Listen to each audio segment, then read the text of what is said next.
जय हिंद साथियों। इस क्लास में मैं आप लोगों को न्यूटन के गति के नियम को पढ़ाऊंगा। तो चलो देखते हैं न्यूटन के गति का नियम।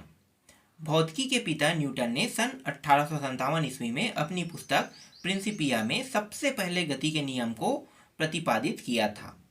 न्यूटन के गति के 3 नियम हैं। इनमें से पहला देख लेते हैं। पहला है न्यूटन का प्रथम गति नियम। यदि कोई वस्तु विरामावस्था में है तो वह विरामावस्था में रहेगी, या यदि वह एक समान चाल से सीधी रेखा में चल रही है तो वैसे ही चलती रहेगी जब तक कि कोई उस पर बाह्य बल लगाकर उसकी वर्तमान अवस्था में परिवर्तन न किया जाए। प्रथम नियम को गैलीलियो का नियम या जड़त्व का नियम भी कहते हैं। बाह्य बल के अभाव में किसी वस्तु की अपनी विरामावस्था या समान गति की अवस्था को बनाए रखने की प्रवृत्ति को जड़त्व कहते हैं।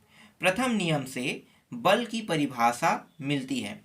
बल की परिभाषा: बल वह बाह्य कारक है जो किसी वस्तु की प्रारंभिक अवस्था में परिवर्तन करता है या परिवर्तन करने की चेष्टा करता है। बल एक सदिश राशि है। इसका ऐसा ही मात्रक न्यूटन है। जड़त्व के कुछ उदाहरण हैं। पहला, ठहरी हुई मोटर या रेलगाड़ी के अचानक चल पड़ने पर उनमें बैठे यात्री पीछे की ओर झुक जाते हैं। दूसरा उदाहरण है, चलती हुई मोटर कार के अचानक रुकने पर उसमें बैठे यात्री आगे की ओर झुक जाते हैं। तीसरा उदाहरण है, कंबल को हाथ से पकड़कर डंडे से पीटने पर धूल के कण झड़कर गिर जाते हैं। अगला है संवेग। किसी वस्तु के द्रव्यमान व वेग के गुणनफल को उस वस्तु का संवेग कहते हैं। अर्थात संवेग बराबर वेग गुणित द्रव्यमान। यह एक सदिश राशि है। इसका ऐसा ही मात्रक किलोग्राम गुणित मीटर प्रति सेकेंड है।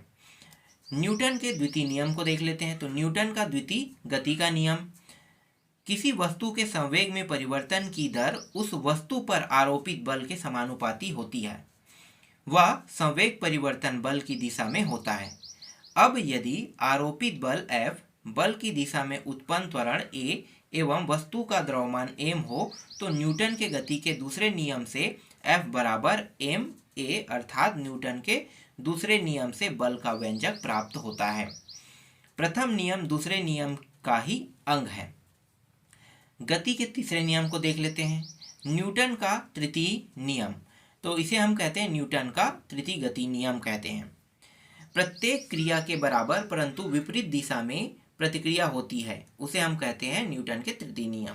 उदाहरण, बंदूक से गोली चलाने पर चलाने वाले को पीछे की ओर धक्का लगता है। नाव से किनारे पर कूदने पर नाव को पीछे की ओर हट जाना। रॉकेट को उड़ाने में